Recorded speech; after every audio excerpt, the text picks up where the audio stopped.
Ikaw, ano yung purpose mo? Bakit, sige, mag-vegetarian na? Kasi it's hard to sustain, When I started my certification in Ilocos Sur, kasi doon vegetarian yung mga tao. The reason why we're vegetarians because we want to have our system as refined as possible. Kasi in terms of food, there are different hierarchies of energy, refinement of the food. I mean, the most refined is the plant-based. So that's why it's also easier for me to sustain it. And once your system is so refined, yung ikaw na rin yung hindi mo na magugustuhan to eat or hindi ka na matatempt to eat anything that's not refined. Ako, You can relate to that. Sorry ha, ako iba yung iba yung term ko. Si Leslie, maganda yung explanation niya. Alam mo kung ano yung term ko doon? Hindi ako kakain ng bangkay. Ay! Diba? I mean, kidding aside, pero seryoso, Hindi diba? totoo. Diba? Yun eh. Kumakain ka ng bangkay. Parang nagigilty naman ako sa mga sa term mo, Direk. Mas harsh yung si Direk. Pero tsaka isipin mo ha, ayoko maging graphic, pero let's say, kung paano man naging form, kung ano man yung kinakain mo, from the alive to the not alive form. Right? So may process yan. So lahat ng pinagdaanan niya, makakain mo rin.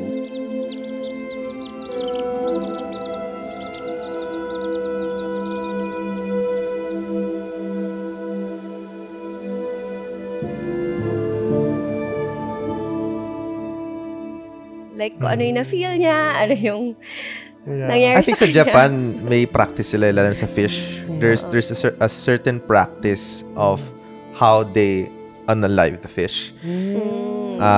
Kasi nga, ganoon din panahon nila. Whatever the fish experience o naramdaman niya, makakonsumo din if you eat the fish. If you have success, but you're not balanced in your life, then you won't feel fulfilled. So when you're in that path of success, you'll eventually look for balance, and then you'll feel fulfilled. And then, okay, sige, fulfilled ka na, di ba? At some point, magpa-plateau ka na naman. And then, let's say, if you plateau like that, and then you don't do anything to disrupt, edi you'll feel, dissatisfied with your life. So, it's a moving target. So, you always need to go up. It's another So, mountain to every climb. time you go to that point, it would be good to have a mentor to help you go to the next step with that one. So technically, Les, ang coach and a mentor, is it the same? Well, Or there's a difference? there's also a difference. So, when you do coaching, kadalasan kasi, they would lead you to, they would ask you questions that would lead you to your own answers. Diba? Parang if you notice, mga coach ganun, may mga leading questions. Yes, para yes, you yes, would yes, answer yes. it also. Yes. Manggagaling din sa'yo yung sagot. Yung mentor naman, the mentors have guiding philosophies or principles. So, the mentor will guide you based on certain philosophies or principles. The coach will lead you to your own answers. Okay. So, yung mentor, they guide you based dun sa, let's say, The principles. the principles behind the whatever it is you're talking about or the situation. I mean, bakit for many people who's gonna be watching or listening this episode, some of them would think na bakit kailangan ko pa ng mentor?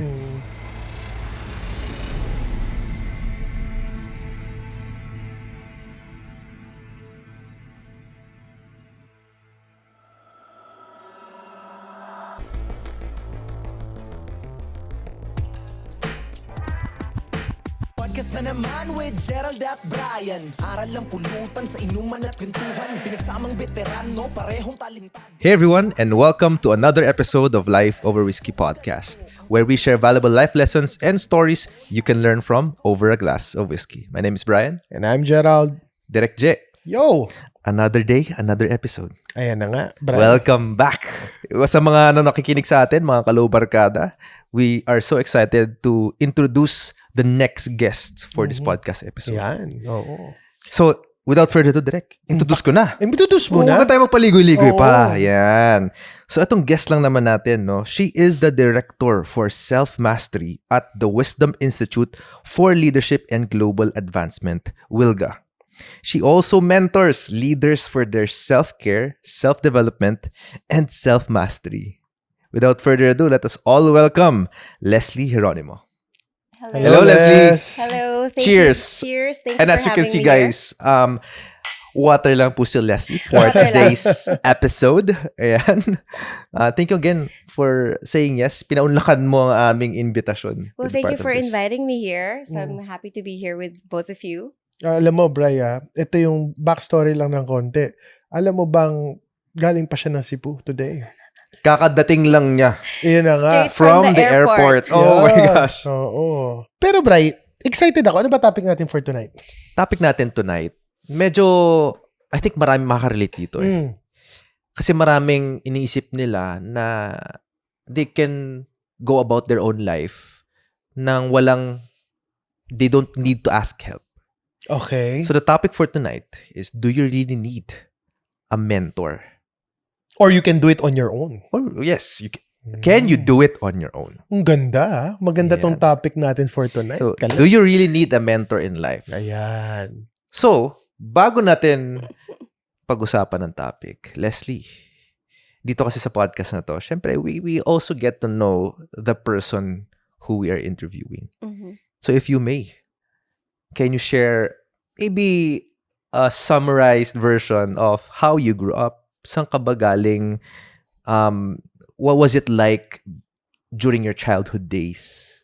Anything that you can remember top of your mind? Wow, that's a long time ago. But okay, how I grew up. So when I was young, I was actually a very quiet little girl, very shy, very different from who I am now. And then as I grew up, I evolved. And growing up, I was really into dancing, extracurricular activities, and ano pa ba? Into trying out new things. So that's how I really grew up. I was really into trying out new things all the time and exploring. So, sa taga-saan ka ba? Sa Pasig. You grew Pasig. up in I grew up Pasig in already? Pasig, yes. Mhm. Oh, taga Manila talaga ang Manila okay. talaga. But I've always been into nature, parang city pero I'm looking for nature all the time. So ganun. How did you grew up sa family nyo?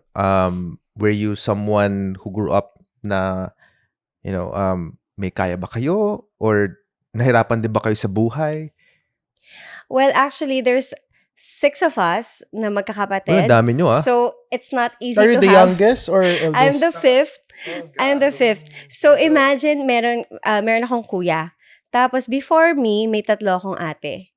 So ako yung pang-5 anak, Pang-4 na babae. babae. Yes. Tapos may lalaki. So pagdating sa akin, syempre dami na nilang naging anak, diba? So alam mo yung parang, okay, another child, another daughter.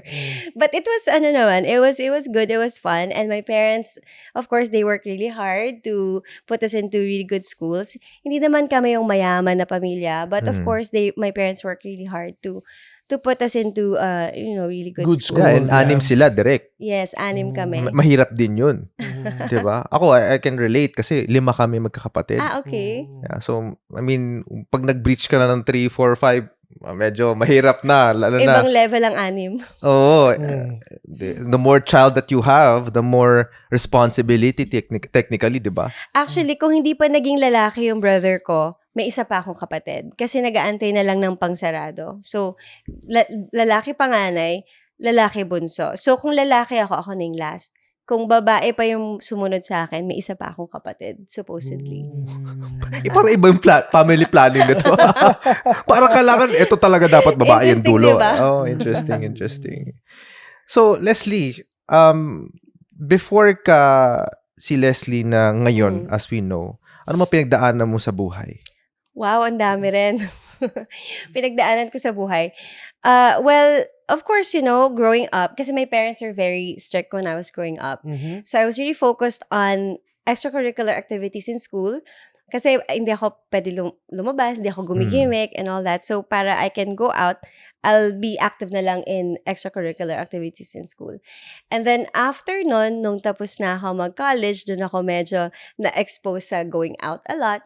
And then, I got to meet a lot of people and I got to experience a lot of things. So, I think, growing up kasi dahil, naging strict yung parents ko, yun yung nag-push for me to be more adventurous, tsaka yung wanting to explore and try out new things all the time. So, I really enjoyed traveling a lot. So, that was, yun yung naaalala kong marami akong time na I spent on really trying new things and traveling and exploring. Different cultures. Yes. Different cultures, different, anything new, basically. Anything new. New experiences Pero as what well. was your first job? My first job, wow, what was my first job? I think it was, it had something to do with investments. It had something to do with investments. That was a long time ago. And then after that, I was handling the foundation of Anthony Pangilinan. I was handling a TV show, The Money Talk. It was about active and passive entrepreneurship. Okay. Hindi kasi ako, Les, when I remember, siguro mga that was 2003. I think that was the Wow, long time first time I met you. I just graduated college that time, That time, 2003. or baka 2004, 2005. I'm not sure with the year. Yeah. Pero, kasi yun yung first time ko mag-real estate. That was my first job. Mm-hmm. So, naakilala ko, I met you sa Antel. Okay. So, yun yung, kaya I thought all this time, first job mo was real estate. No, actually, I didn't plan on being in real estate. I remember I was going back and forth kasi to the US and here. And then, nasa gimikan ako nung time na yon. And then, yung one developer offered, or asked me, sabi niya, since you go to the US all the time, why not offer real estate to the Filipinos abroad? So that's how I got introduced to real estate. So, yan. But then I didn't really get into real estate pa rin at that time. So one time I was going to I was at a showroom. Kasi my friend wanted to buy a condo. So I was inquiring at the showroom, and then I guess the president of that company was thinking, okay, maybe let's offer her a job. So they asked me to handle brokers. So that's how I got into real estate. Pero you've never had any experience prior to going to real estate? No experience in real estate. I mean, what do you mean? No experience in real estate before joining. No. Nagasuhan ka lang talaga nung presidente, ganun ba yun? Well, actually, kasi when they offered for me to handle brokers, sabi ko, sige, I wanna try it kasi, it's something interesting. And then when I was handling brokers, I was thinking, okay, why am I handling brokers if I can be a broker? So that same in a few months, I took up the review, and then I took the exam and I passed, and then I became a broker, and that was it. Okay. Pero alam mo, Bri, ito yung like amazing na gusto ko itanong kay Les, no? Bri, alam mo bang si Les, 'di ba sabi niya kanina outgoing siya, adventurous siya, 'di ba? Alam mo kung anong surprising doon? Since lumaki ka sa city, would you believe na ngayon si Leslie is not based in Manila, but she is based in Ilocos? And to be honest with you, parang give up niya yung material things. So yun ang gusto ko matanong, paano nangyari yun? Paano ka ba napunta dun? Okay, paano ba ako napunta doon? Well, kasi like what I said before, I'm always into trying out new things and traveling, right? So, ever since before, I'm always into seeking deeper truths in life. So, that's part of the traveling part. So, I go to like workshops, retreats, and different places. And I always listen to, let's say, podcasts or videos, mga ganyan. And until one day, Kasi I'm always into different groups na parating ako lang yung Pilipino for some reason. It's really a lot of about mga mentoring or self-development, self-mastery. Tapos parang parating ako yung Pilipino. So akala ko walang ganun dito sa Pilipinas kasi puro abroad yung mga nasasalihan ko or napupuntahan ko. And then one day, this was December of 2018, I got a call from this institute in Ilocos Sur. Sabi nila meron daw certification program. I got referred to them. So sabi ko, why would I go to an institute in the Philippines? I prefer going abroad. Tapos, 6-month program pa daw yun. Sabi ko, that's too long for me. It's so difficult to pin me down kasi my schedule is very busy and I have a very active lifestyle.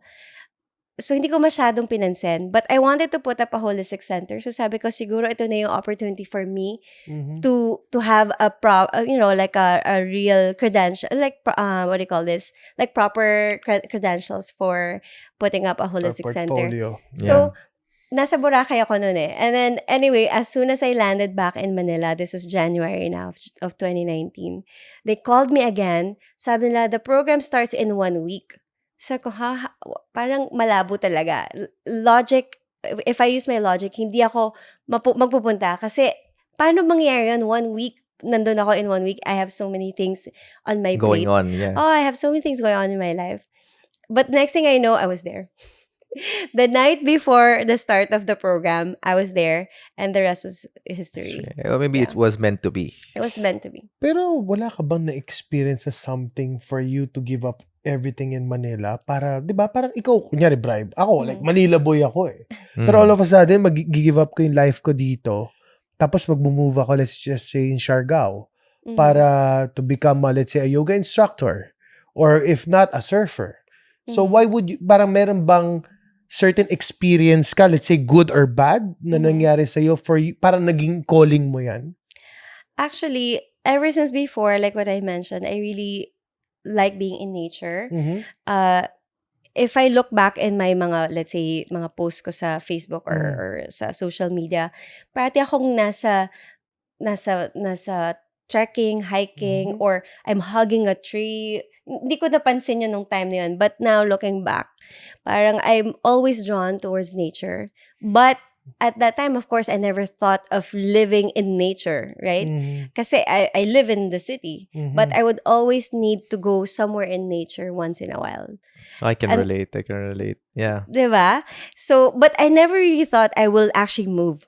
But then, it just so happens that the certification program was in like a mountain resort. And then, after taking up different certifications, nag-lockdown. Okay. Nagkaroon ng Naipit ka doon? pandemic. So, nagkaroon ng pandemic, di ba? So, nagkaroon ng lockdown.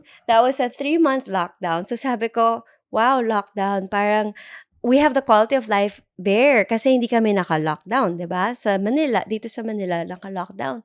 So, sabi ko, parang I don't wanna go back to Manila anymore. So, that's what I guess. The turning point. Or, Oo, kasi parang instead of going back and forth to Manila and Ilocos Sur, I was thinking, okay, I'll just pack up everything and officially move to Ilocos. Yeah. So the certification program, the facility is located in Ilocos Sur. Ilocos Sur, yes, in Ilocos Sur. It's actually an international institute. Before, the world headquarters was in the US. And then in 2015 lang siya lumipat in the Philippines. Pero headed by a Filipino guy or Filipino-American. Filipino-American. Okay. So yun yung time na you were finally serious about, mentoring people, shifting your basically lifestyle and uprooting your life from the city. Actually, you know what? Ever since before kasi, my heart was really into self-development and self-mastery. Okay. So I was really into, let's say, helping people get from here to there, something like that. But I didn't have the certification or any proper accreditation to do that. I was in real estate, right? So I was in real estate. I'm very grateful to have my real estate business because that's what allowed me to have the flexibility to do what I love to do. Yeah. Which is financial freedom, ah. Diba? Yeah. So, it's true kasi honestly, I was working 10% of the time. Yeah. I was working 10% of the time, and the rest of the time are spent in helping people, self-development, self-mastery, my dancing. I love to dance. I was traveling. I was doing so many things. Importante ba ang mentoring? I mean, bakit for many people who's gonna be watching or listening this episode, some of them would think na bakit kailangan ko pa ng mentor? Mm, Mhm. You know, the shit I'm dealing with in life, that's mine, mm. Mhm. right? What can you say about that? Okay, well, first of all, do you go to the gym? Mm-hmm. Or ikaw, you box, Workout, diba? yeah. You work out, you box. Do you have a coach? Yes, I do. Ikaw, do you have a coach Mhm, in your working out? Why? Well, kasi feeling ko yung tao na yun mas magaling sa akin doon sa field na yun. Tsaka para mas ma-push ako. Yeah. Okay, ikaw, why do you have a... They're an expert in what they do. Mhm. May mga bagay na hindi ko nakikita, Mhm. na maybe blind spot ko, Mhm. nag-guide niya ako, maybe to, para maiwasan ko yung learning curve ko mas mabilis. Correct, kumbaga. correct. Makakat Maiwasan na ko yung mga mali. trial and error. Oh, Yun, tama, maiwasan ko tama, yung mga tama. mali, ma-shorten natin yung learning Diba? curve. Yes. But at the same time, pwede ka naman mag-boxing na walang coach. Yeah. Pwede, Pwede pero mo siyang tatagal gawin yung progress. Pwede mo siyang gawin mag-isa, diba? Pwede ka rin mag-workout mag-isa. Mm. So- Matuto ko mag-isa, kumbaga. Diba? Lahat So, ng pwede kong gawin pagkakamali, magagawa diba? ko. So, pwede. So, same with, let's say, having a life coach or a life mentor. Pwede mo rin naman wala kang coach or mentor eh. Yun nga lang, pag meron, masya-shortcut mo yung mga pwede mong ma-shortcut. Meron kang certain mistakes na pwedeng hindi mo na kailangan pagdaanan. Hmm. Kasi kung pwede namang hindi mo na pagdaanan yung certain mistakes, tas makita mo rin yung mga blind spots mo, di ba? Mas maganda kaysa yung mas matatagal pa yung mga pinagdadaanan mo. Yeah. Tsaka, kumbaga, pagdadaanan mo yung sakit eh. Oo. Tsaka, it's easier for you to get from one point to the next point if you have someone there who's guiding you, who can see your blind spots. Di ba may Joe Harris window? Have you heard of the Joe Harris window? Joe Harris window. Ako, no. I did. Yun. So, yung Joe Harris window kasi, ano yan, parang 4 quadrants. So, yung you know and they know. Yeah. Alam ko yun. Alam ko Ayan, yan. diba? Alam ko yan. So, alam ko merong yan. you know and they know. And then, you know but they, They don't don't know. know. Tama. And then, they don't know but you know. Okay. Tapos, And then, yeah. they don't know and you don't know. No, yes. So, Alam ko yan. Merong mga quadrants dyan na ito, lahat alam yan. This is a common Yeah. fact about you. Ito naman, ito lang yung facade mo. Ito lang yung pinapakita mo. Ito naman, ito yung blind spots mo. Hindi mo alam about you. And then, ito naman, ito yung makikita ng mentor mo. Mhm. Hindi Kasi, mo alam. Hindi mo At alam, hindi rin hindi alam ng nila ibang tao. alam. Pero yung mentor mo, alam. So, the mentor can guide you with that one. So, technically, Les, ang coach and a mentor, is it the same? Well, Or there's a difference? there's also a difference. So, when you do coaching, Mhm.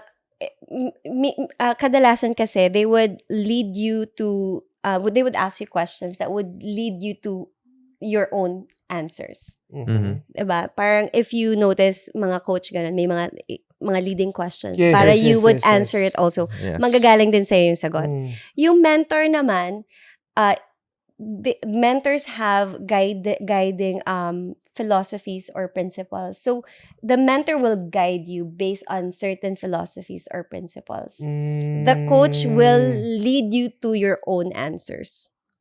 Okay. So, yung mentor, they guide you based dun sa, let's say, The principles. the principles behind the whatever it is you're talking about or the situation. Okay. So, Les, kunyari lang, kami ni Bri, we're Mhm. totally different person. Mhm. Opposite ang ano namin ang Personality and personality, dynamics namin. super opposite.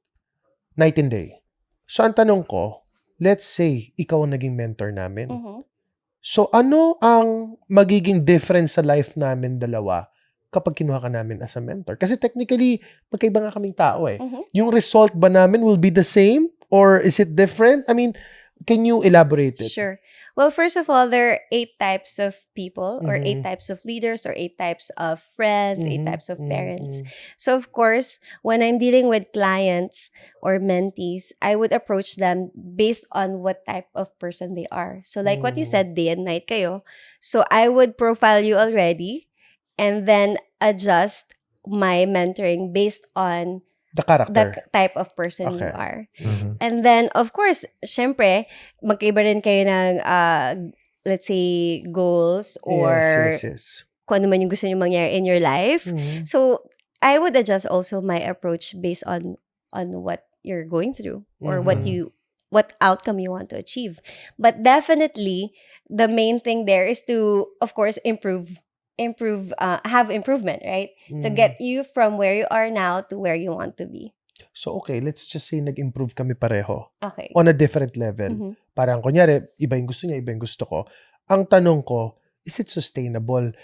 Does it mean na hindi na ako magre-relapse? Okay. Well, para namang alcoholism yung Parang sabi pinag-uusapan ko, natin. relapse. Hindi kasi usually, di ba, parang, ako lang, ito lang yun Oo. na, minsan, uso talaga naman yung mentoring, coaching, Yeah, no? So, I have nothing against that. And medyo, nga, gamit na gamit nga nowadays eh. Yes, basta what works for you. Basta baka tulong sa'yo yan. Like ako, Yes. hypnotherapy, yan ang talagang pinaka-advocacy ko na naniniwala ako dyan. It works for me. But for some other people, hindi yan ang gumagana. Gana, yes. Mhm. So, ang tanong ko sa ano nga ulit yung tanong ko? Sorry. Kung sustainable. Sustainable and- siya. Okay, Hindi yung na ako relapse, magre-relapse. yung relapse. Okay. Okay. So, kunyari, let's say, kinoaching mo ko na ito dapat, tapos Okay. nagawa ko naman siya. Mhm. Pero, is it something na, kasi ang dami kong kilala dyan. Kunyari, ganito ginawa, pero at the end of the day, wala pa rin improvement eh. Okay. So parang ganun ko siya tinitake eh. Parang, is it as guaranteed success or... Mhm. Well, first of all, there are no guarantees in life, right? It still depends on you how much you will work on yourself Mm, or the discipline that you have. okay. Kasi the mentor can only do so much for you. Mhm. So it's up to you like how far you will go, right? So as a mentor, like what we do in our system, hindi lang siya yung normal mentoring. We also teach certain techniques and tools to really sharpen your mind or improve your focus or even replenish your internal stamina. There are actually different tools. So that's what I saw that's different in our system. Hindi lang siya just talking. There's also the energy behind it. And there are also techniques, let's say breathing techniques or meditation or certain exercises that you do to build that muscle, like discipline. Let's say if it's a muscle, right? Your muscle of discipline or your muscle of focus or your muscle of whatever it is that you want to build in yourself. So it's just in case lang na, of course, people who have gone through maybe your program or your mentoring session with you, let's just say na, sige, binigyan mo na ako ng tools. I'm using it to the fullest extent, di ba? But, syempre, dahil tinulungan mo ko, I now have maybe a higher level of awareness. I can go back to you whenever I feel na, wait lang, things are not working anymore. Maybe Yun yung I'm relapse. undergoing a new journey. Alam mo yun? Parang kasi may ganun eh. May Yes. parang ganung moment eh Yes. na nag-peak ka na tapos hindi mo na naman alam kung ano yung gagawin Yes. mo. Well, kasi 'di ba, syempre life is a moving target. Anything is a moving target in life, right? So most people, they would strive for success, or maybe some they maybe not so much, but most people, they would strive for success, right? So when you're having that success, sometimes hindi mo napapansin, nagiging imbalance ka na, puro ka na lang, let's say, work, or puro ka, let's say, working out, or kung ano man yung success for you. And then, at that point, you will strive for balance. Para you will Balance have more again. fulfillment in life. Kasi if you have success, but you're not balanced in your life, then you won't feel fulfilled. So, when you're in that path of success, you'll eventually look for balance, and then you'll feel fulfilled. And then, okay, sige, fulfilled ka na, di ba? At some point, magpa-plateau ka na naman. And then, let's say, if you plateau like that, and then you don't do anything to disrupt, edi you'll feel ano na naman, dissatisfied with your life. So it's a moving target. So you always need to go up, up, up. Yes, another So mountain to every climb. time you go to that point, it would be good to have a mentor to help you go to the next step. Okay. So, Les, ito ang tanong. Ano? Ha? Meron na bang mga tao na would you say, para lang to educate our low barkada, syempre may mga successful stories na pwede kayo share later, or meron bang mga tipong hopeless case na, pero sasagutin mo yan sa pagbabalik ng Life Over Whiskey. Ano ba ang top 3 qualities ni Leslie? Ayan na. So, Leslie, para sa'yo, as a human being, as a person, what do you think are your top 3 qualities? Wow, top 3 qualities. Nako, dapat pinag-isipan ko pala to. Top of mind mo. Or Okay. maybe, Oo. ano yung sinasabi sa'yo ng mga kaibigan mo? Yes, Na napansin nila sa'yo? Well, top 3 qualities. I think one would be, I really try to find the good in the person. So that's Wow. one. I Kasi like that. everyone naman, all of us have something good in us or something bad in us. Yeah, But it depends on what you want to focus on, right? Yes. So what you focus on expands again, right? Mm, So I'd rather look at the good in person, the potential of the person. Because if you galing. look at the person as to who they are now, then nobody would stand a chance. That's why it's better to look at their potential, parang Galing. how they can be or who they can become. Galing. right? So whenever I meet someone, or let's say, either a friend or a client or whoever, I always see, like the good in them or the potential in them. Being able to see the good in people. Yes. Yeah. That's one. That's one. May dalawa pa. May May dalawa pa. dalawa pa, okay. Oh. Yung pangalawa naman, well, siguro related din doon, I always try to give value in anyone or anything that I am part of. So, yung sabi nga nila na, leave everything better than how you found it or something like that, right? Mhm. So, like, in anything or anyone, like, even as simple as saying hi to, let's say, a guard sa nagbubukas ng door, right? Yes. So, I want to provide a certain value a certain value that to whoever, person. as simple as giving a smile. Yes. So, whatever value you can provide. So, I want to be able to do that. Provide value. Parang siguro, kunyari, let's say si Brian is having a bad day, then you told Brian na, hey, Brian, you look good today. Ayun, gano'n, diba? Parang ganon, di ba? Kasi parang, pampa-uplift ba? Yeah. Yes. Or if someone's like frowning, or isipin mo hindi siya galit sa'yo, baka lang they're having a bad day. So, have that compassion and try to make that person smile. And Yeah, I think it's grounded on the quality of being compassionate. Mhm. You know? So, siguro, yung next, Number 3. number 3, it has something to do with compassion also. Parang having that deeper understanding of people, where they're at, trying to understand where the person is coming from. Kasi, everything is not just about you, right? Most people think things are just about themselves. People, I think the reason why people are very sensitive is because they think it's being done to them, or the person is mad at them, or parang It's all about it's them. all about them. Mm. So for me, it's not, every time something happens to me, syempre before, pinagdaanan ko rin yan na sensitive ako and this and that. But now, it's different. If something happens, I always think, why did this happen? I mean, how can I improve? What did I do to attract that in my life? So something like galing, that. lesson, galing. What is this experience teaching me? Yes.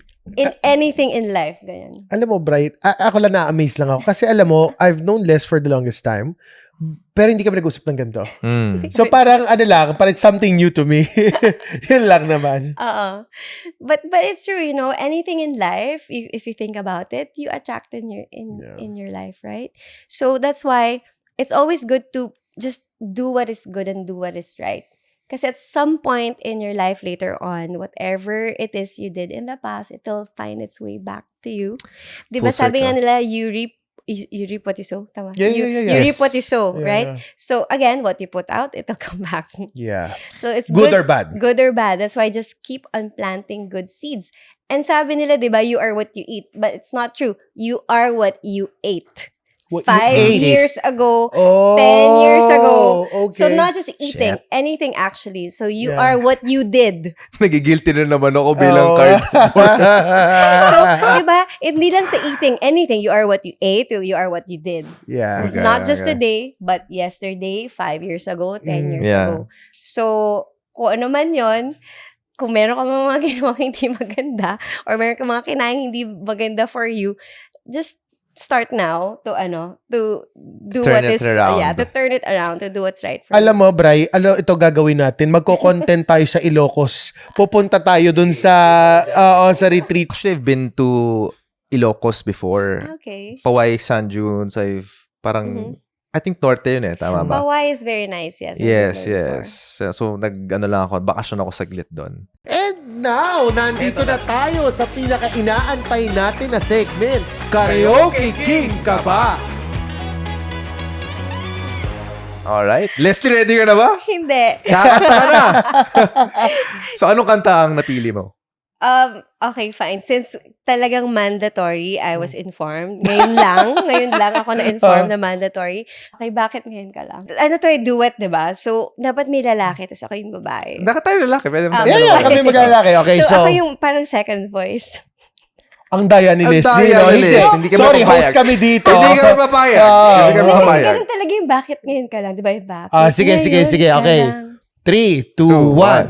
Bakit ngayon ka lang Bakit ngayon kung kailan ang aking puso'y meron ng laman? Sana'y nalaman ko na darating ka sa buhay ko. Di sana'y naghintay ako. ikaw sana Ikaw ang sana aking Yakap, aking yakap-yakap. Ang iyong kamay, ang aking laging hawak, Aking hawak. at hindi At kanya. hindi kanya. Tan tan tan tan. Ay, grabe. First time Challenging. nangyari to, ha? Oo, first time There's nangyari. always a first It's time. always the first time.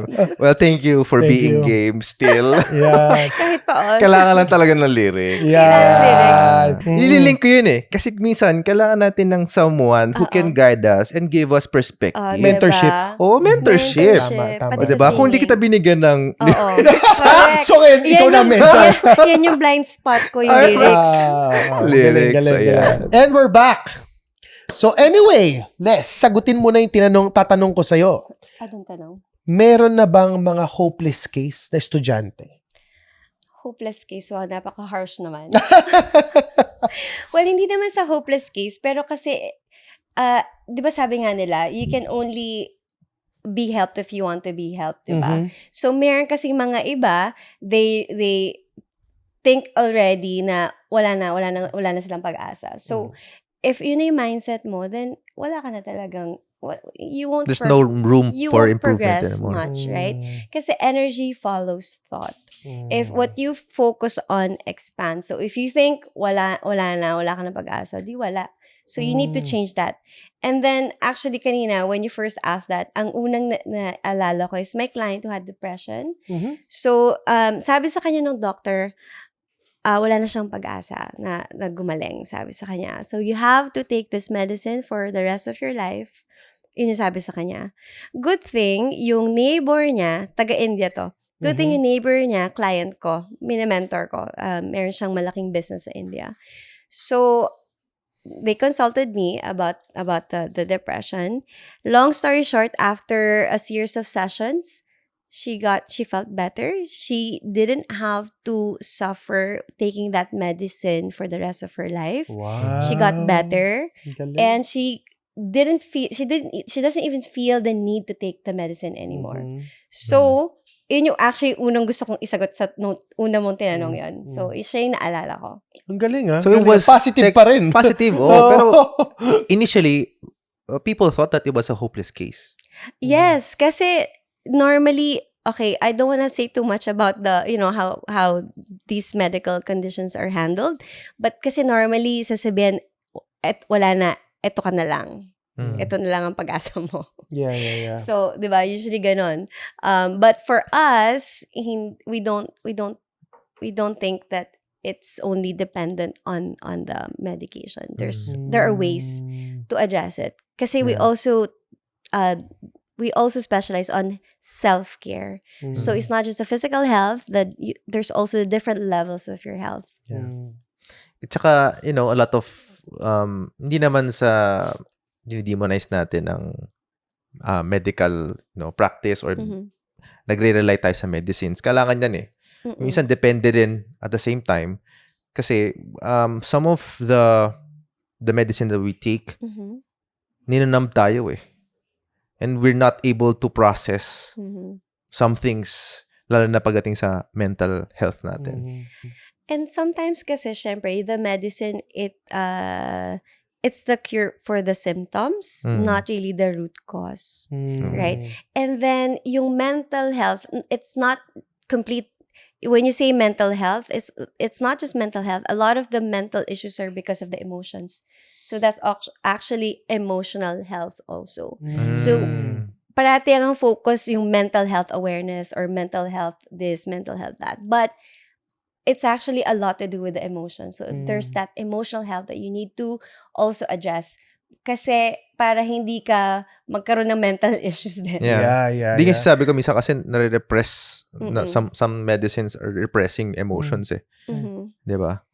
So may mga, ang tawag dito, parang may mga aspect in our biological body na na-alter nun and we're not able to process it sometimes. Yes. And that's why that's another thing that I really like about how we do the mentoring. Kasi there are ways for you to address your emotions and your thoughts.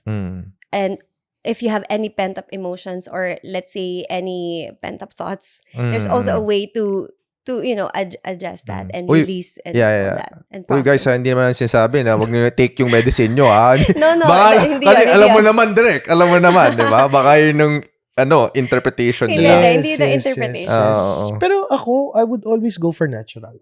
Yun pa rin ang first option for me. And just to share lang rin, ang maganda lang kasi with the mentor na guest natin for tonight is that she walks the talk. You wanna know why? Because she's also a vegetarian. Ay talaga? Vegetarian ka? Yes. Actually, I just turned vegetarian 6 years ago. Before, I'm Tagal na rin. Anitarian. Anitarian na. Anitarian ako Anitarian, before. oh my God, yan po. Oh. But then, I Gamitin ko evolved yan. into pescatarian eventually. Tapos, parang naging gradual siya until eventually naging vegetarian. Curious ako eh. Anong naging turning point mo? Bakit mo siya ginawa? Kasi ako, because, di ba, si Tyler, parang I need to prolong my life. So sabi ko, kailangan ko maging vegetarian. So ikaw, ano yung purpose mo? Bakit, sige, maging vegetarian na? Kasi it's hard to sustain, Yes. Before I answer that, kasi I even tried to become a vegan. I remember I went to this Tony Robbins event in New York in 2017 or something. And then there was that vegan challenge. Parang parang you'll be a vegan for 30 days. So I tried to extend it as much as I can. Siguro I lasted mga 3 or 4 months. Pero hindi siya sustainable because I didn't have parang a real reason why or a clear understanding why I would go vegan. Why I would go vegan. It's just a challenge. Sabi nila kasi para less acidic yung body, this and that. Pero hindi ko naintindihan why do I really need to apply that in my life. So moving forward, when I started doing my certification in Ilocos Sur, kasi doon vegetarian yung mga tao.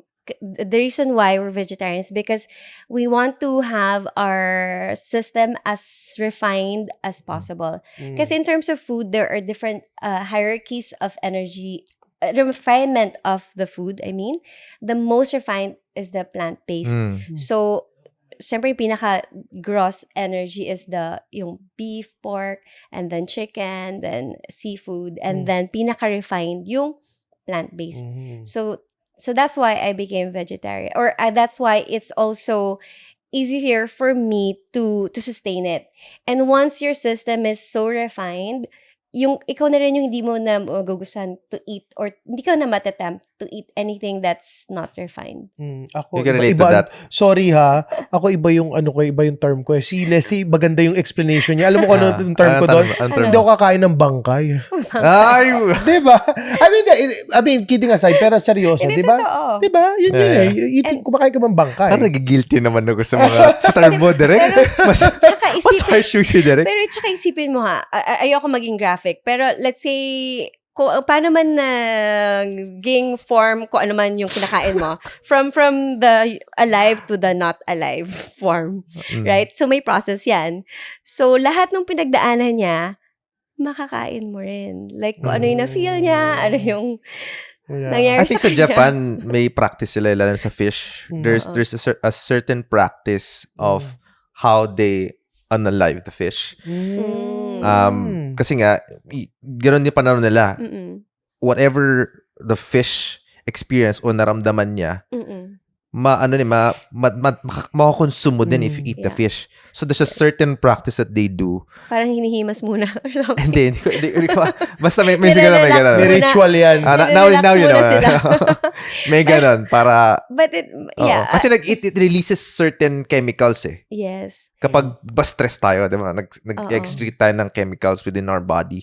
Same as with the animals animals. na Yes. So we imagine, unalive and cook and eat. yeah, imagine if the animal is very stressed and then you eat that animal. Mm. So you're eating a lot of stressed energy in you.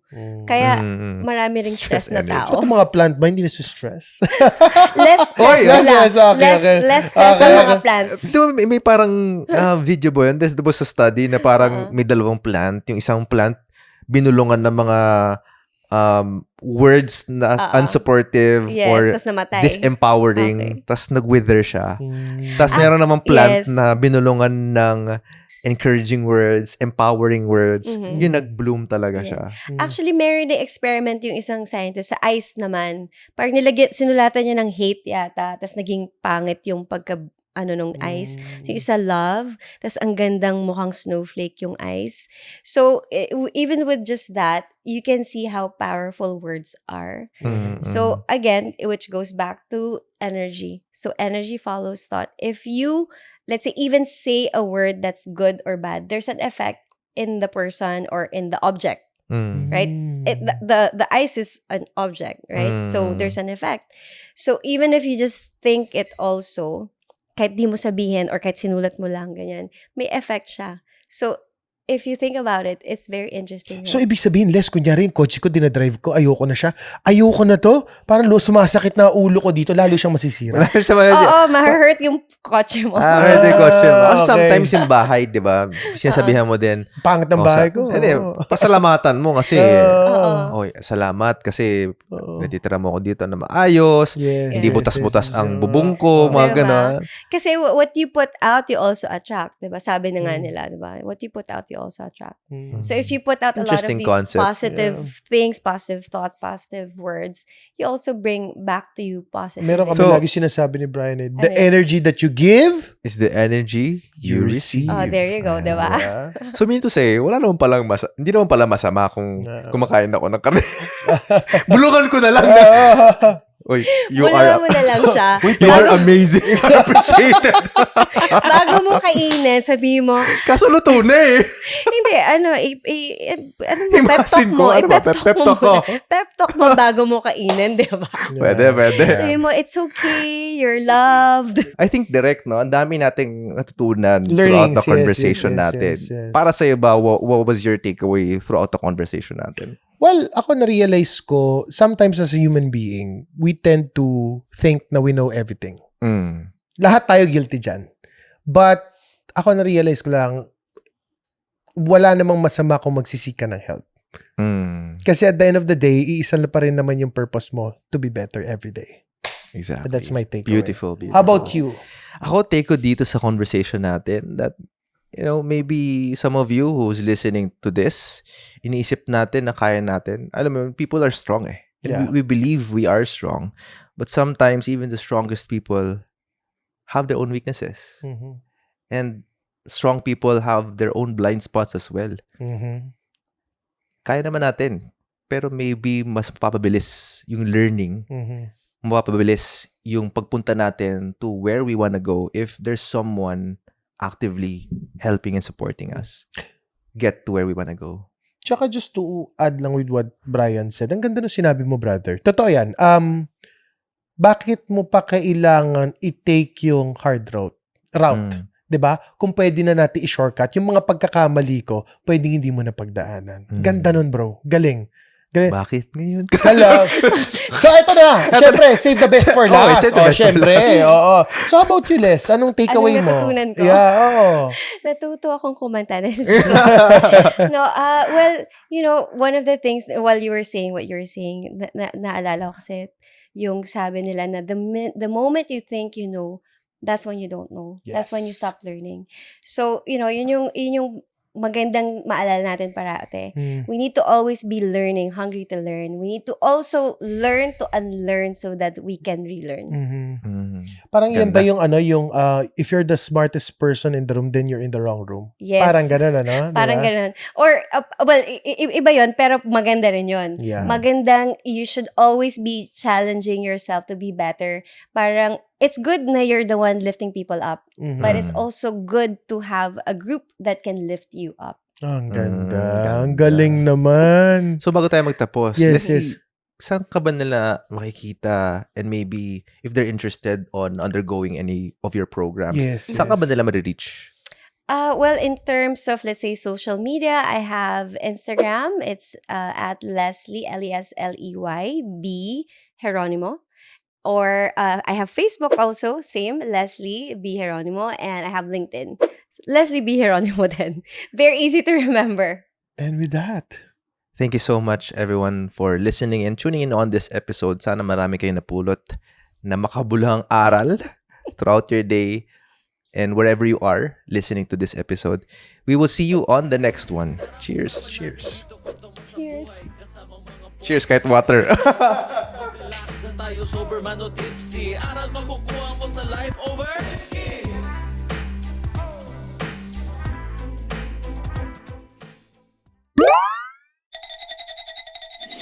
Big Eyes Production.